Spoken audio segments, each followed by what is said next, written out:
አዞ በምላሱ ቁራጭ ስጋ አንስቶ ለመመገብ ስንት ደቂቃ ይፈጅበታል? ሰከንዶች ይመስሉኛል። ነው ምንድን ነው ታዲያ? አዞ ምላሱን ማውጣት አይችልም። ግን ምላሱ በምላሱ አይደል መርዙ እንደምን የሚያደርገው ላይክ አዞ መርዝ አለው እንዴ? ዝሆን አንድ ጉድጓድ ለመዝለል ስንት ደቂቃ ይፈጅበታል?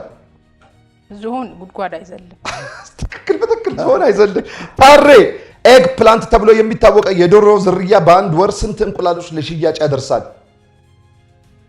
ኤግ ፕላንት ተብሎ የሚታወቀው የዶሮ ዝርያ በአንድ ወር ስንት እንቁላሎችን ለሽያጭ ያደርሳል? ፕላንት ነው እንጂ እንቁላል ፕላንት ከሆነ እንቁላል አይጥልም። ምንድን ነው? አትክልት ዛፍ ነው ማለት ነው። አህያ ምግቡን እንደተመገበ የሚያመነዥገው ከስንት ሰዓት በኋላ ነው? ይለፍ ከ2 ሰዓት በኋላ። አህያ አያመነዥግም። አህያ አያመነዥግም።